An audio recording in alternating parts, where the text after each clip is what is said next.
I flew down to my son's place without giving him a heads up and found my daughter-in-law dying alone in the ICU.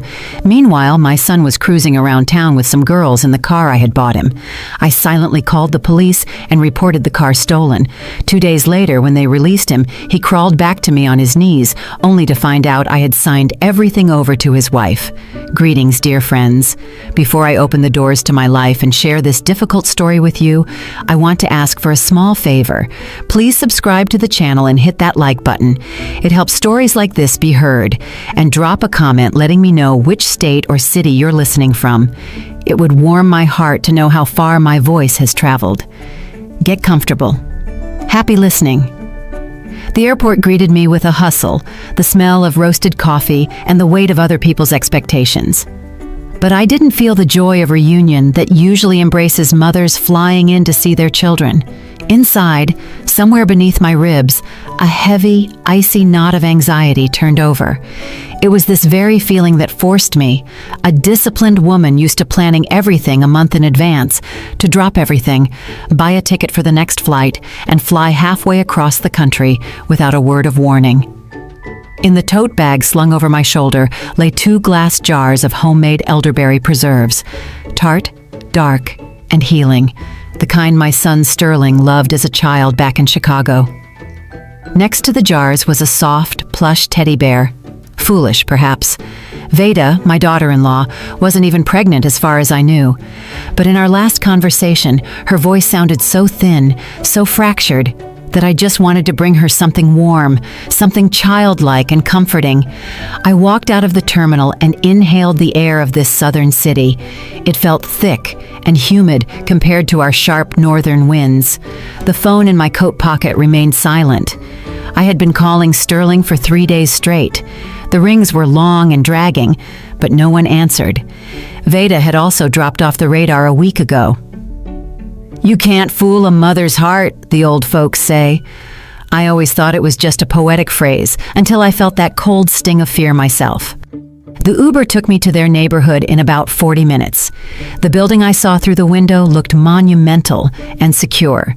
A historic brick pre-war structure with high ceilings and a spacious courtyard. I bought this condo for them 3 years ago, right after the wedding. I wanted the young couple to have the head start I never had, so they wouldn't know what it meant to count pennies until payday or live in a damp, cramped apartment. I thought a foundation of brick and money would guarantee their happiness. Lord, how wrong I was. Stepping off the elevator on the 3rd floor, I froze at the door. It was ajar. Not wide open, but just enough, as if someone had left in a rush and forgot to pull it shut until it clicked. I pushed the heavy door with my shoulder and stepped inside. A stale, heavy stench hit me instantly. It didn't smell like home or the peach cobbler Veda loved to bake. It smelled like stale tobacco smoke and something sour, like wine that had turned to vinegar. Sterling swore to me he had quit smoking a year ago. Mama, it's bad for you, and it ain't the style anymore, he'd said with that charming smile of his, the one that could always hustle anything out of me. Boots were scattered in the hallway. One stood upright. The other had been kicked against the coat rack, leaving a scuff mark on the cream-colored wallpaper. I walked into the kitchen, trying to step softly, though I didn't know who I was afraid of waking. A mountain of unwashed dishes towered on the table, alongside dried-up pizza crusts, empty bottles of expensive cognac, and right on the edge, a stack of unpaid utility bills. Pink and white envelopes that no one had even opened. But that wasn't the scariest part. Next to the bills sat a small box of medication, heart drops and blood pressure pills that the doctor had prescribed to Veda 6 months ago. The package was sealed. The layer of dust on it spoke louder than any scream. It hadn't been touched in a long time. "Who are you looking for?" a raspy voice croaked from behind me. I jumped and turned around. A neighbor stood in the doorway, an elderly woman in a faded housecoat, looking at me with a mix of curiosity and pity. "I'm Sterling's mother," I said. My voice was steady, but inside everything was shrinking. "Where are they? Where is Veda?" The neighbor pursed her lips and shook her head.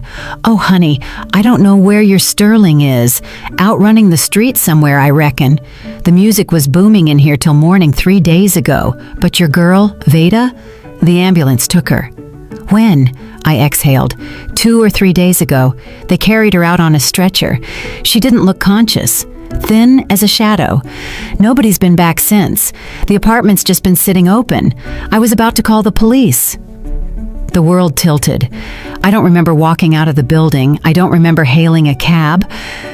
Only one thought pulsed in my head. City General Hospital. That was the nearest trauma center where they took all emergency cases. The ER waiting room smelled of bleach and trouble. People in scrubs flashed before my eyes like white blurs. I, usually composed and polite, plowed through, demanding the admission list. The last name, Jefferson, Veda's married name, was found in the ICU log. The intensive care unit met me with silence, broken only by the rhythmic beeping of machines. They didn't want to let me in, but my presence, the look of a mother who would tear down any wall, forced the nurse to call the doctor. Dr. Dubois came out to meet me, a tall man with tired eyes. He took off his glasses and wiped them on the edge of his coat, studying me. "You the mother?" he asked dryly. "Mother-in-law, where is she? What's wrong with her?" "Pneumonia," he stated clearly. "Bilateral, advanced, but that's half the trouble.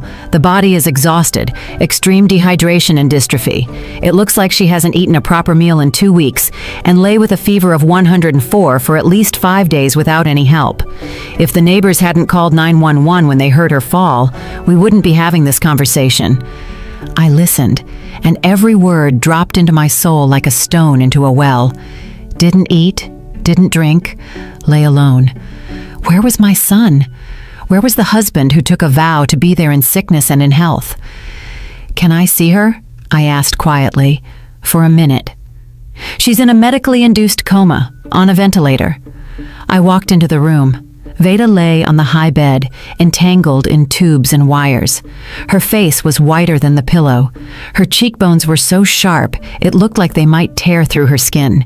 She had always been petite, but now she looked transparent. This wasn't just an illness. This was a slow murder by indifference. I couldn't breathe. The air in the room thickened, pressing on my chest. I needed to get out, to inhale the cool outside air before I screamed right there. I nodded to the doctor and, not feeling my legs, walked to the exit. I stopped on the hospital steps. The evening city was lighting up. Cars rushed by. People were hurrying about their business, unaware that a young woman was dying behind these walls. And then I saw him. Screeching tires, a massive SUV flew around the corner. The metallic midnight blue paint sparkled under the streetlights, blinding my eyes. This car, luxurious, powerful, the safest in its class, I had given to Sterling a month ago for his birthday. "For the family, Mama, to drive the future kids around," he had said back then. The windows were rolled down. Deafening club music poured from the cabin, rattling the glass in the hospital windows. My son was behind the wheel. He was laughing, head thrown back, shouting something to his passengers, and the passengers were 2 young women, shrieking with delight, leaning out the windows and waving at passers-by. Sterling didn't look at the hospital. He didn't even turn his head toward the windows where his wife was fighting for every breath. He was the king of the world, the owner of an expensive toy I had bought him. The car roared past, blasting me with wind and the smell of burnt rubber, and disappeared around the turn toward downtown where the nightclub lights burned. I stood there, stunned. Anger hadn't arrived yet. There was only icy numbness. My phone vibrated in my pocket. I pulled it out. A message from Sterling lit up the screen. The first one in 3 days. The text read, "Hey Ma, can't talk. I'm at the hospital with Veda right now. It's really serious. The doctors are fighting. I haven't left her side. Pray for us." I stared at the glowing screen, and the letters blurred, but not from tears. The tears evaporated instantly, burned away by a cold heat rising from the very depths of my being. "Pray for us," he wrote. The man who had just sped past his dying wife with loud music and strange women was asking me for prayers. In that moment, something inside me snapped with a loud crack. It wasn't the sound of a broken heart. No, it was the sound of the patient string snapping, the one that had held my blind motherly love for years. I realized that before me was not just an immature boy confused about life. Before me was a monster, calculating, cynical, and absolutely certain of his impunity. I didn't scream. I didn't call him back to vent my rage, to hear his pathetic excuses or drunken laughter. Screaming is the weapon of the weak. Screaming is an admission of pain. And I didn't feel pain. I felt clarity. A terrifying, crystal clarity I hadn't felt even during the hardest years of running my logistics business, back when I had to fire thieves or stand my ground against racketeers in the 90s. I slowly turned around and walked back into the hospital building. The lobby was quiet, only the coffee machine hummed. I approached the receptionist, a young girl writing something in a logbook. "Miss, may I have some water?"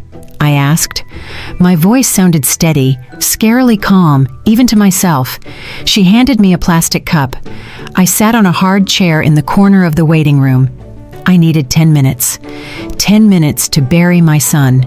The son I remembered, with scraped knees, with his first clumsy drawing for Mother's Day, with his promises to be my rock. That Sterling no longer existed. All that remained was this stranger with my eyes who thought the world revolved around him. I took a sip of water. It was warm and tasted like plastic. The picture came together in my head. The car, that midnight blue Escalade. I bought it, I chose the trim, I paid for the insurance. And thank God, I registered it in my name. Sterling had pouted then, pushed out his lip. "Mama, don't you trust me?" I had joked it off, said insurance was cheaper for a senior citizen.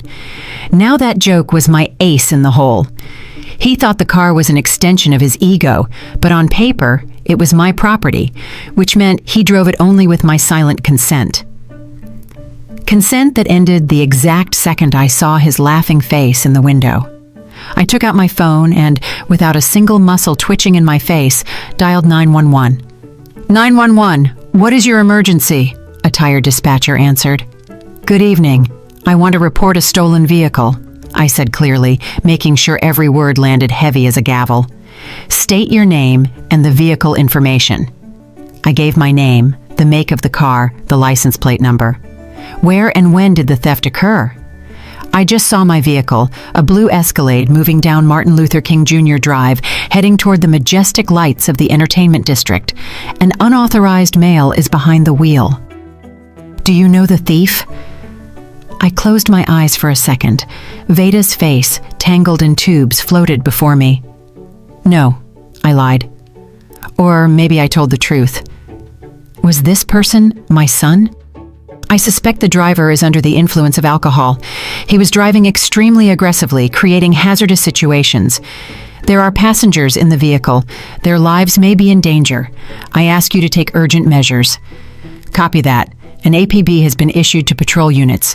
Please hold. I hung up. The hand holding the phone was absolutely steady. No tremors, no doubts. I had just set the law on my own flesh and blood, and I didn't feel an ounce of regret. But that wasn't enough. The car was just metal. I needed to secure what mattered. I found Eudora's number in my contacts. My old friend, the sharpest attorney in the city, a woman of the old school who didn't ask unnecessary questions when she heard the steel in my voice. It was late, but Eudora answered after the second ring. "Ophelia, are you in town? Why didn't you call?" "Hello, Eudora. I'm here. Listen to me carefully. I need you to start drafting some documents right now, tonight." "What documents, Ophelia? Did something happen? You sound like you're in a board meeting." "Worse, Eudora. Much worse. I need a deed of gift for the condo, the one where Sterling and Veda live." "Got it. Transferring it to Sterling? You finally decided to give him the title?" "No," I cut her off. "Not to Sterling. To Veda." Silence hung on the line. Eudora had known me for 30 years. She knew how I doted on that boy. Such a change of course could only mean a catastrophe. To Veda, she repeated slowly. Ophelia, are you sure? That's a serious step. That property is worth a fortune. I have never been more sure, Eudora, and prepare a general power of attorney in my name to handle all matters related to that property. I want the papers ready for signing tomorrow morning. I'll pay double your rate for the rush. I'll get it done. Her voice turned all business. Come to my office at 8 o'clock a.m. We said goodbye. I remained sitting in the lobby, staring at the closed doors of the ICU. 20 minutes passed. Time stretched thick as tar. I imagined the patrol car with flashing lights pinning the blue SUV to the curb, how the loud music would die, how the smirk would slide off Sterling's face. My phone rang sharply, slicing through the hospital silence. An unknown local number. Ophelia Vance? The voice was strict, official. Yes, speaking. This is Officer Bradshaw. We've detained a vehicle matching your description on Peachtree Street. Behind the wheel is a citizen, Sterling Vance. He is behaving belligerently and resisting arrest. In the background, I heard noise, a scuffle, my son's distorted shout. You have no right! Call her! That's my mother! She'll explain everything! Ms. Vance, the officer continued, raising his voice to be heard over the noise. The suspect claims he is your son and that you gave him the car. Is this true? If you confirm, we will have to release him with just a citation for DUI. I took a deep breath of the sterile hospital air, imagining Veda lying there behind the wall, alone in the darkness of her coma while he partied. Officer, I said in a tone that held no note of hesitation. My son Sterling is currently in the ICU of City General Hospital. He is sitting by his dying wife's bedside holding her hand. He is praying for her health and hasn't left her side. The man you detained is a liar. I don't know who he is or why he is hiding behind my name. A second of silence hung on the other end. The officer was processing the information. I understand, Ms. Vance. We will proceed with the full extent of the law. Grand theft auto, resisting arrest, fraud, thank you. Thank you, officer. Do your job. I pressed the button to end the call. The screen went dark. I looked at my reflection in the dark glass of the window. The woman looking back at me was a stranger, but I liked her. She was ready for war. I put the phone in my bag like holstering a revolver after a shot. Inside, the silence still rang, the kind that comes after a deafening explosion. But there was no time for reflection. I had a goal, and that goal lay behind the wall, tangled in wires. The next 48 hours blurred into one endless gray day. I practically moved into the hospital, spoke with the chief of medicine, paid for a private room, and a round-the-clock private nurse. Money, as always, opened doors that remained closed to mere mortals. I sat by Veda's bed, holding her limp hand, and talked. I talked about the weather, about how beautiful the autumn leaves were back north, about the sweet potato pies we would bake when she got better. I filled the silence with words so that death wouldn't dare enter the pause. Sterling sat in a holding cell during this time. I knew this because my phone periodically came alive, lighting up with unknown numbers from the jail. He was using his one phone call, but he wasn't calling a lawyer. He was calling me. I didn't pick up. I imagined him there, furious, not scared. He was probably pacing the cell like a tiger in a cage, telling his cellmates what a monstrous mistake this was. My mama's gonna come down here. She's gonna tear this place up. I could hear his imaginary voice. He was sure this was just a glitch in the system, a bureaucratic hell from which I, his almighty mama, would pluck him. Once he left a voicemail. I listened to it in the hallway, phone pressed to my ear. Mama, where are you? Why aren't you answering? His voice cracked into a squeal. There's some crazy nonsense happening. The cops say you reported it stolen. Are you out of your mind? Bring the papers for the car and the keys fast and tell them you made a mistake. I'm sitting here with bums. I smell. Mama! Not a word about Veda. Not a question about how she was. Only I, me, mine. He was sure Veda was silent, that like a loyal dog she was lying at home waiting for him, not daring to complain to her mother-in-law. He didn't know his silent victim was balancing on the edge of life and death, and that her silence was more eloquent than any words. In between shifts at the bedside, I went to the apartment. I needed to find Veda's ID to process the transfer to the private room. The apartment greeted me with the same smell of stagnation and betrayal. I started methodically going through things in their bedroom. In a dresser drawer, under a stack of neatly folded linens, I stumbled upon an old diary in a worn cover. It wasn't just a notebook, it was a chronicle of survival. I opened it at random. Veda's handwriting, usually round and neat, was small and erratic here. March 12th. Sterling asked for money again, said he needed it to maintain his status in front of partners. I gave him the last $400 I saved for the dentist.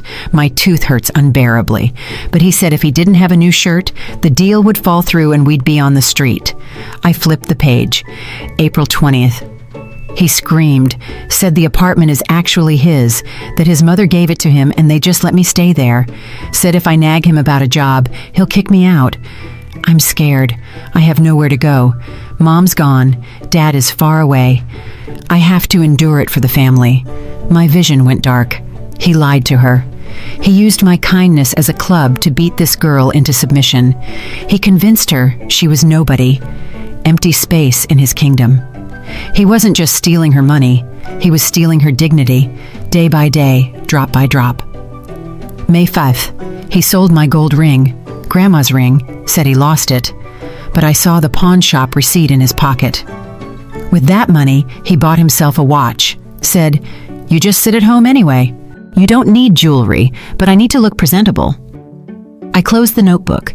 My hands were shaking, but now not from fear, but from a rage so concentrated it felt like it could burn through the paper.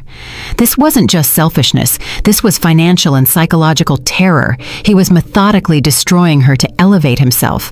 I took the notebook with me. It was evidence, not for court, but for my conscience, so that when he came to me with the eyes of a beaten dog, I wouldn't waver. Returning to the hospital, I sat at my post again. The rhythmic beep of the heart monitor became the only music. I took Veda's hand in mine. It was dry and hot. "You are not alone, baby girl," I whispered. "Do you hear me? You are not alone anymore. I am here and I know everything. He won't hurt you again. I promise." Several more hours passed. Outside the window, the sky began to turn gray. Morning of the third day approached. I dozed off, sitting in the chair, head dropped on my chest. Suddenly, I felt a faint movement, like a butterfly wing brushing my palm. I snapped my eyes open. Veda's fingers, resting in my hand, twitched slightly. I froze, afraid to scare away the moment. Her eyelids fluttered, lifting slowly like a heavy curtain. Her gaze was cloudy, unfocused. She looked through me, through the ceiling, somewhere into the void. Then her eyes cleared a little, and she saw me. There was no recognition in them, only fear. A primal, deep-seated fear. Her lips moved under the mask. I leaned close to her face to hear. "Don't let him in," her voice rustled, quiet as dry leaves. "Don't let him in." "Who, honey? Who shouldn't I let in?" I asked, though I already knew the answer. She squeezed my hand with unexpected strength. Terror splashed in her eyes. "Sterling," she breathed out, and a tear rolled down her temple. "He turned off the heat, said it was expensive. I'm cold. Don't let him in." The monitors beeped more urgently. Her pulse spiked. The nurse was already running to us with a syringe. "Shh, shh. Veda, calm down." I stroked her head, feeling a wave of cold, murderous resolve rising inside me. "No one will touch you. Sleep." He turned off the heat in winter in an apartment where his sick wife lay, just to save a few bucks that he immediately blew on gas for his toy and cocktails for tramps. He was freezing her alive. I walked out of the room, leaving the doctors to work on Veda. My face had turned into a stone mask. There was no longer a mother. There was a judge, and the verdict had already been passed, final and without appeal. I stepped out of the hospital into the morning fog, feeling every step resonate in my head. But there was no fatigue. Liquid nitrogen flowed through my veins instead of blood. Veda's words, "He turned off the heat," became the final drop that turned my grief into a mechanism of destruction. An Uber took me to Eudora's law office in 20 minutes. The city was just waking up. Street sweepers were clearing the sidewalks, unaware that someone's world was collapsing today. Eudora was waiting for me, just as she promised, at 8 a.m. Her office smelled of expensive coffee and old paper, the smell of stability and law. "You look terrible, Ophelia," she said, instead of a greeting, looking over my rumpled coat and the dark circles under my eyes. "But your eyes are burning in a way that scares me." "Let's get to business, Eudora." I sat in the chair without taking off my coat. "Are the papers ready?" She silently slid a folder toward me. "Deed of gift for the condo in the name of Veda Jefferson. Everything as you asked. But Ophelia, before you sign, I have to show you something." Eudora pulled another folder from the safe, a thin blue one. "Yesterday, when I was pulling the title abstract, I stumbled upon an interesting inquiry.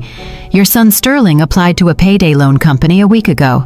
A very shady one, I must say." "And?" I asked, feeling a new spring tighten inside.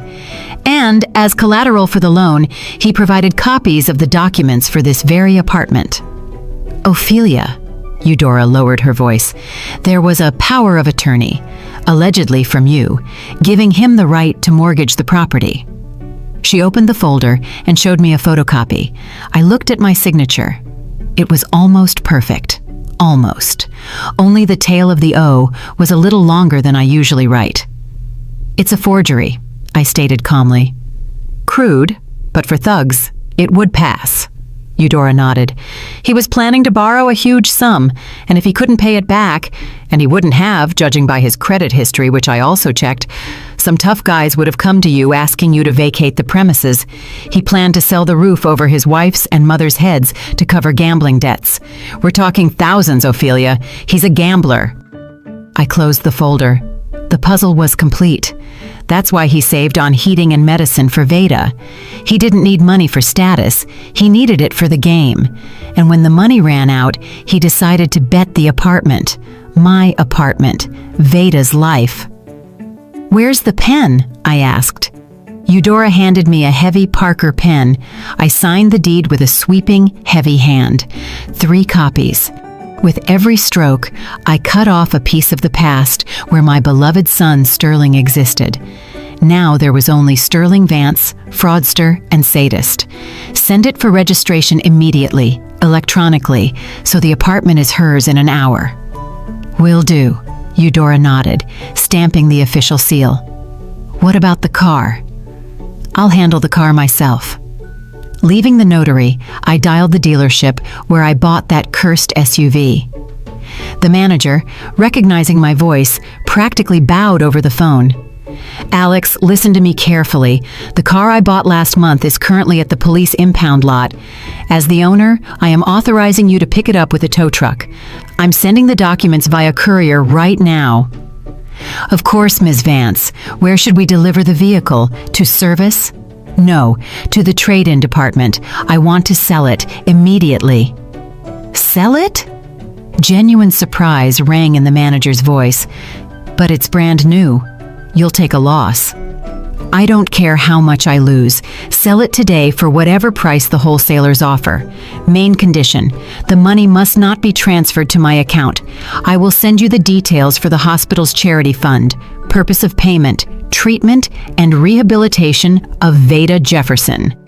I understand. We'll get it done." I hung up. Now Sterling had nothing. No wheels, no housing, no mother's purse. I had scorched the earth around him, leaving him naked on the ashes. My phone pinged again. A notification from the bank. The state filing fee had been paid. The apartment was going to Veda. I returned to the hospital to give the doctors a copy of the payment receipt for the treatment. The money from the car sale would arrive by evening, but I wanted them to know resources exist. Spare nothing. As I was leaving the chief physician's office, my phone came alive again. This time, it wasn't Sterling. It was an unknown woman calling. "Hello? Is this Sterling's mother?" The voice was squeaky, young, and entitled. "Who is this?" I asked in an icy tone. "This is Candy. I was with Sterling in the car when those pigs arrested us. Listen, lady, your son told me the whip was his, that he's a big businessman, and now the cops are telling me the car is stolen. Are you running a family of con artists?" I chuckled. Here they were, colleagues. "Candy," I said softly, almost sweetly, "Sterling lied to you. He has no car, he has no business, and he has no apartment either. He lives off a librarian wife and a retired mother." "What?" The phone squealed. But he promised me a trip to Miami." "I'm afraid the only trip he's going on is a bus ride to the unemployment office." I hung up, and immediately another message arrived from Sterling. "Mama, they released me. It was hell. I'm coming home. We need to talk seriously. You owe me an explanation for this circus." He was going home, to an apartment that didn't belong to him anymore, to a wife he almost killed. He still thought he was master of the situation. I checked my watch. 2 hours had passed since I gave the order to the dealer. At that moment, Sterling's phone must have been on full volume because I imagined him standing on the steps of the police station, dirty, angry, reading the message Candy had just sent him. I didn't see it, but I knew it would happen. Candy, judging by her voice, wasn't a girl who forgave shattered dreams of Miami. And indeed, a minute later, Eudora sent me a screenshot. She was monitoring Sterling's social media. A post appeared on his wall from user Queen Candy. "Yo ladies, don't fall for this loser at Sterling Vance. The whip is his mama's. Bro is broke and his own mom called the cops on him. Ugh, embarrassing. Don't call me again, loser." I put the phone away. "Checkmate. Son, you wanted the high life? You got the fame. Now let's see how you handle it." I got up and walked to the exit. I needed to meet him not at home, but at the hospital, where the truth lay, the truth he was running from so hard. I took a position in the lobby right across from the elevators. In my hands was a book, a volume of Baldwin I had grabbed from Veda's house, but the lines jumped before my eyes, refusing to form meaning. I wasn't reading. I was waiting. About 40 minutes passed before the elevator doors slid open and he stepped out. Sterling looked pathetic. His designer shirt was wrinkled and stained with something brown. His hair was standing on end, and dark shadows lay under his eyes. He was limping on his left leg, probably the result of a warm welcome from cellmates or the police during the arrest. But even in this state, he tried to carry himself with pride. He looked around, searching not for a doctor, not for his wife, but for me. Seeing me in the chair, he headed straight for me. His face twisted into a grimace that was supposed to portray righteous anger, but looked more like the tantrum of a spoiled child. "Finally!" he barked across the corridor, startling a dozing nurse. "Mama, what did you do? Do you realize what you've done? They kept me in the tank for 2 days, with bums." He loomed over me, expecting me to jump up as usual, start gasping, apologizing, shoving money at him, and patting his head. But I didn't move. I slowly closed the book, placed it on my knees, and raised my eyes to him. My gaze was dry and calm as a desert. "Hello, Sterling," I said quietly. "You smell. Go take a shower before you shout." He was taken aback. For a second, his mouth opened like a fish thrown on the shore. "Smell?" he squealed, lowering his voice only because a doctor walked by. "Mama, are you out of your mind? You reported me to the police. You said I stole the car. My car. You embarrassed me in front of my friends, in front of Candy. Do you know what she wrote to me?" "I know," I nodded. "She wrote the truth. You're a loser, Sterling." The word hit him harder than a slap. He recoiled. His face broke out in red blotches. "How dare you? I... He was choking with indignation. "I'm going to Veda right now. She'll confirm I took the car with her consent. She'll tell them all. And you'll regret treating me like this. Where are the keys? Give me the keys to the car. I have to go. I have business." "You have no business, Sterling." I spoke measuredly, like I was driving nails. "And you have no car." "What do you mean, no?" He laughed nervously. Did you hide it? Come on, Ma, lesson learned. Give me the keys. I really need to go, I promised the guys. The car is sold, I interrupted him. An hour ago, the dealer picked it up from the impound. The money has already been transferred to the clinic's account. What? His eyes bugged out. You had no right. That was my gift. That was my property. On paper, I disposed of it as I saw fit. The money will go to pull your wife back from the dead, from the grave you drove her into. He froze. For the first time, not anger, but fear flickered in his eyes. But it wasn't fear for Veda. It was the fear of a beast cornered and stripped of its fangs. You're lying, he wheezed. You couldn't. You love me. I'm your son. I do, I agreed. And it was true, bitter as wormwood. But I will no longer sponsor you. You are a grown man, Sterling, 35 years old. You have no job. You have no car. And by the way, I paused, savoring the moment of truth. You have no home. What do you mean? He paled so much the blotches on his face stood out even brighter. The apartment. The condo now belongs to Veda, officially. I signed the deed of gift this morning. You are no longer the master there. You aren't even on the lease. He stood swaying, as if the floor was moving under his feet. All his arrogance, all his fake bravado fell away like husks. All that remained was a small, scared, greedy little man. You couldn't, he muttered. You're bluffing. You just want to scare me. I'm going to Veda right now. She loves me. She'll cancel it. She'll sign whatever I say. He spun around and darted toward the ICU doors. Veda! He screamed, throwing the door open. Veda! Tell her! I didn't even stand up. I knew what would happen next. Sterling only managed 2 steps into the room. From behind the privacy screen, a figure emerged. It wasn't a doctor. It was a man in the uniform of a private security firm, broad-shouldered with a stone face. I had hired him 2 hours ago with a single instruction: protect the patient from any male visitors except medical staff. The guard silently, without unnecessary movement, blocked Sterling's path. His hand, the size of a shovel, landed on my son's chest. Unauthorized entry prohibited, he rumbled in a bass voice. Get your hands off me, Sterling squealed, trying to get around the mountain of muscle. I'm the husband. I have rights. Veda, wake up! Veda lay motionless, but the heart monitor reacted to the shout. The pulse curve jerked upward. You are disturbing a critical patient. The guard gently but firmly began to push Sterling back into the corridor. Leave, or I will be forced to use physical force. Sterling resisted. His boots slid on the linoleum. Mama! He yelled, turning back to me. Tell him, she's my wife! I sat motionless, gripping the book. Take him away, I said quietly, but the guard heard. Sterling was shoved into the corridor. The ward door slammed in his face, cutting him off from the victim he was used to considering his property. He was left standing in the empty hallway, disheveled, humiliated, stripped of all his toys. He looked at me. In his eyes, I saw hatred, pure, unclouded hatred. And in that moment, I realized the war had just begun. He wouldn't retreat that easily.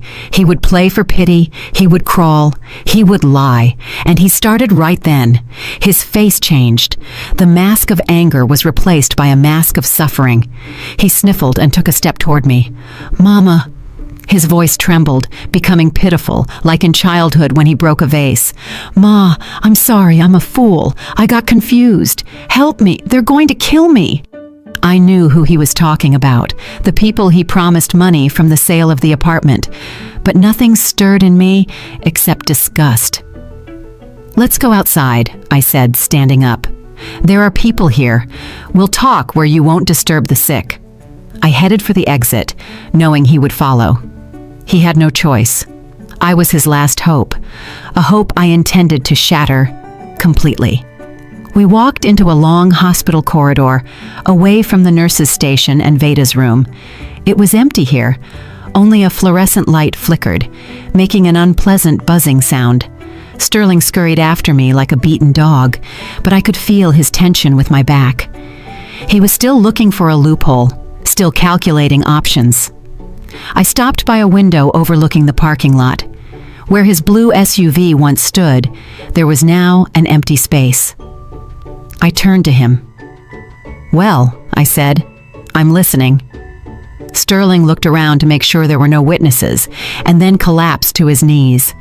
It was so theatrical, so rehearsed, that I felt nauseous. He grabbed the hem of my coat with dirty fingers, looking up into my eyes. "Mama! Mommy, forgive me!" he wailed, and tears flowed down his cheeks. Real or not, I couldn't tell anymore. "I didn't mean to. I'll fix everything. I swear I'll never drive drunk again. I'll find a job. Just put everything back how it was. Give the apartment back." He sobbed, wiping his nose on his sleeve. "You don't understand, Ma. I have problems. Serious problems. I owe money. A lot of money. If I don't pay, they won't just beat me up. They'll cripple me. Mama, I'm your son, your blood. Would you let them kill me?" He spoke fast, choking on words, trying to crush me with pity, fear, guilt. "And those girls in the car?" he continued, seeing I was silent. "Just colleagues. We were coming from a corporate party. I was just giving them a ride. I love Veda. I can't live without her. I sat here, prayed. Mama, believe me." I looked down at him, at his shaking hands, at his pathetic posture, and I didn't see a son. I saw a parasite that had been sucking the life out of us for years. "Stand up," I said quietly. "I won't stand up until you forgive me," he howled louder, hoping some staff member would come out and see this scene of the prodigal son's repentance. "Mama, I'll do anything for you. I'll take care of Veda. I'll carry her in my arms. Just don't abandon me. Don't take my home." "Stand up!" My voice whipped him like a slap. He flinched and slowly rose, still sniffling. "You say you are my blood?" I asked, looking him straight in the eye. "Yes, that is true, and it is my greatest shame, my most terrible mistake. I raised you, I gave you everything, but I didn't teach you to be a human being." I opened my bag and took out a folded sheet of paper. It was a copy of the deed with the registrar's stamp that Eudora had forwarded to me. "Look." I unfolded the paper in front of his face. "See this stamp? The apartment is no longer yours and never will be. It belongs to Veda, solely." Sterling stared at the document. His eyes darted across the lines, pupils dilated. But how?" he mumbled. "What if she... Well," he didn't finish, but I understood. "If she dies." That's what he was thinking. If Veda dies, he, as the legal husband, inherits everything. The apartment, the money, the things. He was already burying her in his thoughts and calculating the profit. "Thinking about inheritance?" I asked, and my voice became so cold it felt like the temperature in the corridor dropped 10 degrees. "Don't get your hopes up." I took out a second document. It was a will. My will, which I had rewritten this morning at Eudora's office while waiting for the apartment paperwork. "Read." I pointed a finger at the highlighted paragraph. Sterling read aloud, stumbling. "All my property, movable and immovable, as well as funds in accounts, I bequeath to the Hope for Paws Animal Shelter." He looked up at me, full of genuine horror. You're joking. Cats? Mama, are you crazy? You're giving everything to cats and leaving your own son on the street? "Yes," I answered calmly. "Cats are at least grateful when you feed them, and they don't turn off the heating on the sick. You wouldn't dare." "You wouldn't dare!" he screamed, forgetting the role of the repentant sinner. His face twisted with malice. "I'll contest this. I'll prove you're incompetent, that you're an old senile woman. The court will be on my side. I am the only heir." "Try it," I smirked. "I have a certificate from a psychiatrist. I got it today. I am of sound mind and memory. But you, son, have problems." "What problems?" He sprayed saliva. "Locks," I said simply. Tonight, the apartment will have new locks and a security system. If you try to enter without Veda's invitation, and I'm sure she won't invite you, a squad will arrive, and this time they won't let you out in 2 days." Sterling froze. He realized the scale of the disaster. He had no home, he had no car, he had no money, and he had no future inheritance. "And the debts?" he whispered. And in that whisper was real terror. "Mama, they'll kill me. They really will. Give me at least money to cover the debt. I'll leave. I'll disappear. You won't see me again. Just give me money." "No," I cut him off. "You're a big boy, Sterling. You brewed this tea, now you drink it. Go work. As a loader, a janitor, a cab driver. Oh, wait, you'll lose your license. That means a foot courier. Work it off." You monster," he spat in my face. "You're not a mother, you're a viper. I hate you. I hope you die with your Veda." "Feeling is mutual, son," I said, putting the documents back in my bag. "Now leave. Security is coming." At the end of the hall, 2 guards indeed appeared, likely called by someone disturbed by the noise. Sterling looked at them, then at me. Panic darted in his eyes.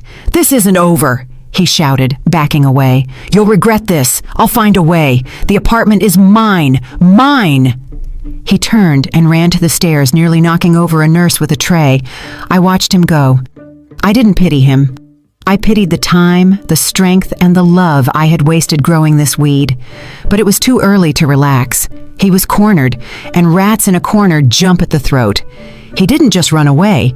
He ran to the apartment. I knew it. He would try to get in before the locks were changed. He would try to carry out everything valuable: appliances, Veda's jewelry, maybe even furniture. I took out my phone and dialed Eudora. "Eudora, he's on his way. Are the locksmiths there?" "They're working, Ophelia. Police are here too. I asked an officer to supervise the process, showed him the property deeds." "Good. He's running there. Warn them. He's furious." "Don't worry." Eudora's voice was calm. "We'll meet him." I hung up and returned to the nurse's station. I needed to make sure Veda was okay after this visit, but a new feeling was already maturing inside me. A feeling of liberation. I had cut off a rotten branch. Now the tree would breathe easier. All that remained was to protect what could still be saved. Sterling, as I predicted, didn't go to the bus station or to friends. Choking with rage and fear, he raced to the only place he still considered his: the apartment. I didn't see it with my own eyes, but Eudora told me everything in detail later, and the picture stood before my gaze as vividly as if I were watching a movie. He flew into the lobby, skipping steps, ignoring the elevator. One thought must have been pounding in his head. Make it in time. Make it in time to grab the laptop, the plasma TV, the stash if there was one, maybe even documents to blackmail us later. He reached the 3rd floor, already pulling out his keyring, but froze in front of the door. The door was wide open. 2 workers in overalls stood in the hallway.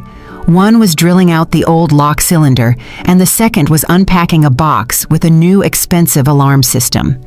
Standing next to them, arms crossed, was Eudora, unshakable as a rock. And a little further away, leaning against the wall, 2 police officers looked bored. The very same ones who had processed his arrest for the theft. Fate, it seems, has a peculiar sense of humor. "What is going on here?" Sterling yelled, bursting into the hallway. "Get out! This is my apartment. I'm the owner." The worker with the drill didn't even turn around, continuing to buzz. Eudora slowly raised her eyes over her glasses. "Citizen Vance," she pronounced officially, "leave the premises. You no longer reside here." "Who are you?" he shrieked, trying to squeeze past her into the living room. "I'm registered here. I live here. My mother bought this." "Your mother bought it, and your mother gifted this apartment to Miss Veda Jefferson," Eudora parried calmly, pulling a fresh extract from the folder. "Here is the document. Owner, Veda Jefferson. And here is a certificate from the records office. You were deregistered this morning by the owner's request, based on loss of right of use." "Deregistered?" Sterling turned purple. "Without me? That's illegal. I'll file a complaint." He tried to dash into the bedroom, apparently hoping to get to the safe, but one of the officers blocked his path. "Citizen, hold it." the sergeant said lazily but authoritatively. "You were told in plain English, this is someone else's property. You are nobody here." "Do you know who I am?" Sterling switched to his favorite, but now useless ace. "I have connections. I'm making a call right now." He feverishly pulled out his phone and started poking at the screen. Eudora and the police silently watched this spectacle. "Hello, D-Money? D, bro. Help me out. It's total lawlessness here. My mom went crazy. Cops are pressing me. Hello? Hello?" D-Money apparently hung up or blocked him after the news about the car theft. Sterling dialed another number. Sergio, it's Sterling. Need guys urgently. Pull up to the crib." "What do you mean you can't? What do you mean you heard? That's all lies, Sergio." He lowered the phone. No one wanted to stick their neck out for a loser who no longer had a rich mommy behind him. His friends were friends of his money and his car. Without them, he was empty space to them. "Leave, Sterling," Eudora said, and a note of fatigue sounded in her voice. "Don't make it worse. There's nothing for you here." "My stuff," he howled. "My stuff is in there. Clothes, computer. I have the right to take my stuff." "Your things are packed," Eudora nodded. She signaled the worker, and he brought out a large gym bag and a couple of black trash bags stuffed tight with something soft. "Here. Clothes, shoes, hygiene products. The laptop stays. It was bought on credit in Veda's name, and the credit isn't paid off. So that is her property. The TV too, and the gaming console." The worker threw the bag and sacks at Sterling's feet. "Take them and go." Sterling stood looking at these pathetic bundles. His whole life fit into 2 trash bags. You'll regret this," he hissed. "You'll all regret this. I won't leave it like this." "Citizen, exit." The officer placed a hand on his holster. The gesture was unambiguous. Sterling grabbed the bag, kicked one of the sacks, and cursing through his teeth, tumbled out onto the stairwell. The door slammed shut behind him. The new lock clicked. That sound was the final period. He went down to the street. It was evening. A cold wind chased fallen leaves across the asphalt. Sterling stood by the entrance where just yesterday he parked his luxury car and didn't know where to go. Couldn't go to the girls' place, they dumped him. Couldn't go to friends. No money for rent. He looked up at the windows on the 3rd floor. A light was on there, a warm, cozy light that was now unreachable for him. He realized he had been crossed out, not just kicked out, but erased like a dirty stain. With trembling hands, he took out his wallet. There lay a card, a gold card linked to my account, which he loved to flash in restaurants. Hotel, he thought. I'll get a room at the plaza, sleep it off, and come up with something in the morning. Mom will cool down. She always cools down. He dragged his bundles to the nearest ATM glowing in the window of a 24-hour store across the street, inserted the card, entered the PIN, requested the balance. The screen displayed, card service suspended by bank. Card retained. The ATM whirred and swallowed the plastic. Sterling stared blankly at the black slot where his last hope had disappeared. "No," he whispered. "No, no, no, give it back." He punched the screen. Then again, "Give back the card." Passers-by shied away from him. A man with a dog stopped and threatened to call the police. Sterling slid down the wall of the store onto the dirty concrete. He sat surrounded by his trash bags without a dime in his pocket, without a phone. The battery died on the last call to Sergio in a strange, cold city. At that moment, I, sitting in the hospital, received a notification from the bank. Attempted use of blocked supplementary card. Card retained by device. I put the phone down and looked at Veda. She was sleeping, breathing more evenly now. The machines beeped rhythmically and calmly. The worst was over for her. But for Sterling, the real hell was just beginning. A hell he built himself, brick by brick, lie by lie. And now he had to live in this house without windows or doors. 6 months passed. Autumn came into its own, painting the city in gold and crimson. But this cold was different.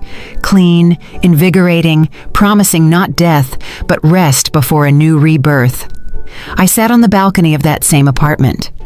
Now it didn't smell of dampness and tobacco, but of freshly brewed tea with thyme and oil paints. Veda sat opposite, wrapped in a fluffy blanket the color of baked milk. She was still thin, and her movements sometimes showed the caution of a person who survived a long illness. But there was no longer that hunted emptiness in her eyes. Life shone there. She was painting. A watercolor landscape was blooming on the easel, the view from our window of the old park. "You know, Mom," she said, dipping her brush into a cup of water. "She started calling me Mom a month ago, and every time that word warmed my soul. I found a job at the Central Library. They opened a rare books department, and they need a restorer. The pay isn't huge, but it's enough for me. And the schedule is peaceful." "That's wonderful, darling." I smiled, sipping my tea. "But don't worry about money. You know we have a cushion." "I know." She put down the brush and looked at me seriously. "But I want to do it myself. I want to feel that I can. After all this, it's important for me to know I'm not helpless. You are the strongest girl I know." I covered her hand with mine. We didn't talk about Sterling. His name became taboo. As if by pronouncing it, we could summon an evil spirit back into our world. But his shadow had vanished from this apartment along with the old wallpaper we replaced in the first months. The walls were now a warm peach, the furniture light. We had scrubbed out even the memory of him. I sold my business up north. The logistics company I gave half my life to was now in the reliable hands of my deputies, and I received freedom and the means to simply live. I bought myself a small studio in the building next door to be close to Veda, but not to interfere with her building a new life. We became a family, a strange, broken, but real family, bound not by blood, but by scars. "I'm going for a walk before the sun goes down," I said, standing up. "Should I buy those cinnamon buns you like?" "Yes, please," Veda smiled, "and grab some milk." I walked out onto the street. The air was crisp and ringing. I walked down the familiar avenue, enjoying simple things, the rustle of leaves underfoot, the laughter of children on the playground, the feeling of peace I hadn't known for many years while pulling the load of a strong woman and mother of a troubled son. My path lay past a car wash on the corner. Usually, I didn't pay attention to the hustle there, but today my gaze snagged on a familiar silhouette.